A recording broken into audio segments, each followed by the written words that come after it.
bitterly cold but otherwise beautiful December morning, and I'm very excited because we're on our way to pick up our new project.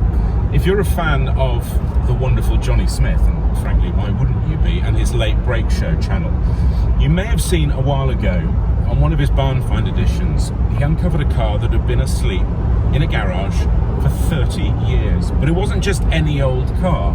Jonny's fairly specific in the cars that he finds anyway.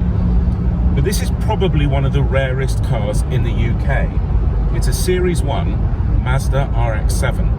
Now, over the years, I've owned two of these cars. My father owned two of them when they were new, one of the very first ones in 1979. And then later in 1982, he had an Elford Turbo model, which, if you know the RX7 Series 1, you'll probably be a fan of those Elford Turbos. It was an extraordinary car. The one that we're going to see now is the one that Jonny found and dragged out of the garage and got started.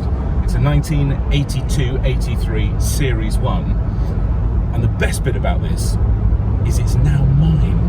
So we're on our way to get it, to meet Bev, who owns it, bring it back to our workshop, give it the once over, because I've not seen underneath the car at all yet. So we're going to put it on the lift and basically see what we find.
I didn't get to film Bev basically because it was so cold, and also we were taking up an awful lot of space in the small cul-de-sac in which we lived. So the main thing was actually to get the car onto the trailer and then to make our way home, because snow was proving a bit of a problem as well. But as you can see, she is back, she is in her new home, and I'm a bit nervous actually because we need to look underneath, and I've not looked. I've got down on my knees very quickly, and she looks kind of solid but also kind of crusty. Keep your fingers crossed.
So there's the fuel filter. This is a kind of a protection cage that would have gone over it. It's not going over it now. Again, it's very crispy. I mean, bearing in mind, these cars, of course, were not built for the UK market, UK roads. Yes, of course, they were sold here, but they didn't have the level of rust protection that perhaps they should have done. This is crispy, but again,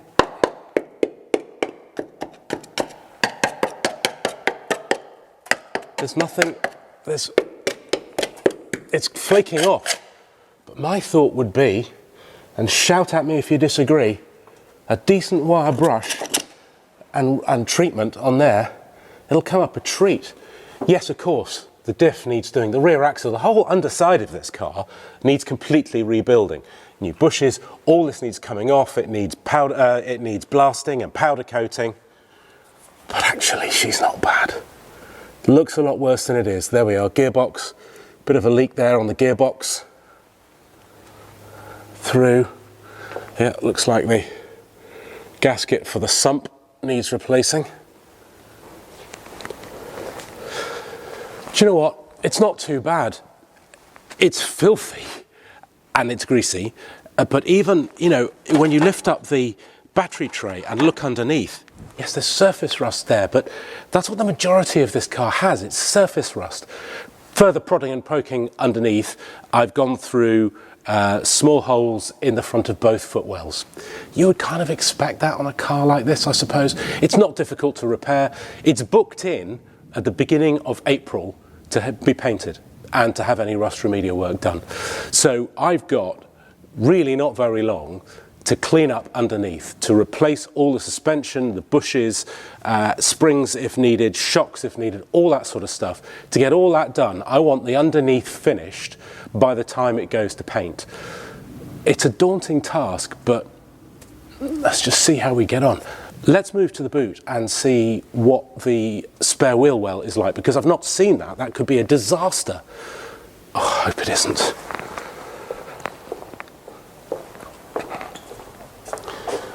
You won't be surprised to learn the gas struts don't work, because I've already looked at that, because it's already fallen on my head once.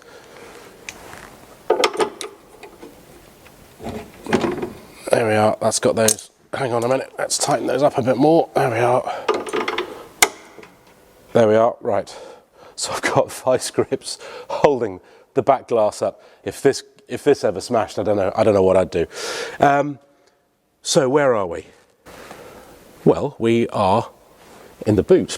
Obviously, we're in the boot. First thing I've noticed around the water trap, which is exactly what it is, where the glass comes down, there's a hole here. The water's obviously gathered in this little gunnel area here, and it's sat. This is where you put your fingers to lift the rear glass up. It's sat and it's rusted through, so clearly that's going to need some rust repair, I should say. Not rusting, it's done enough of that, thank you very much indeed. But look, here we are, we've got the original RX7 cover. Yes, it's filthy, but it's there, it works. Let's push those seats down. There we are. It's not bad actually in there, you'll be able to get a decent amount of luggage in there. This is the cover for the sunroof, or for the top that lifts out. But what we need to know is what this footwell is like. They're already undone. There we are, I don't know. Something's obviously been done to this car already. We'll find out eventually soon enough, I'm sure. So, carpet, push the carpet back. The insulation's here, this all looks good. The signs are good. Keep your fingers crossed, keep everything. Look at that, look, it's still white. Even the wheel doesn't look too bad. It's really not too bad at all. That's bolted in there, and I haven't got the spanner with me to get that out.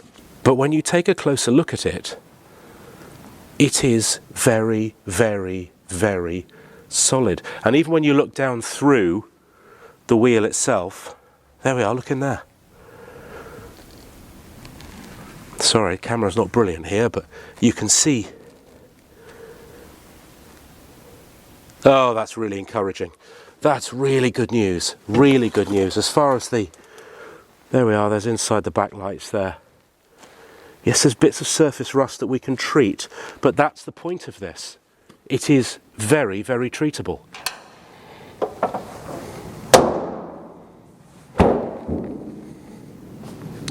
So what do you think? As barn finds go, I don't think she's bad at all.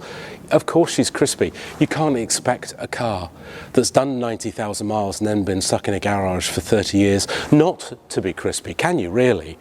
But as far as I can see, Most of that is just surface rust, and we can deal with that. It's going to be an awful lot of work.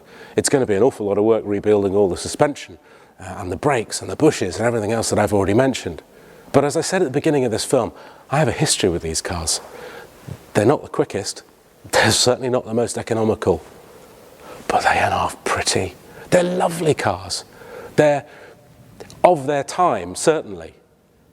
But they're just lovely. They're great to be in, and they're great fun. And I hope it won't be too long before we get this girl back on the road. So I hope you'll come along with me for the ride, excuse the pun. I'm sure there will be lots of challenges on the way. The first one I'm going to do is get the fuel tank out and get that away for repair, because yeah, you can't get a fuel tank for this car. So as long as they can repair it, then we will be fine. I think that's going to be one of the biggest challenges as well, is that we're not going to be able to find some of the parts. A lot of the parts are going to have to be second-hand. A lot of the parts we're going to refurbish ourselves. Isn't that part of the fun? Thanks for watching. Join me again next time when we start the renovation of this RX7. Cheerio.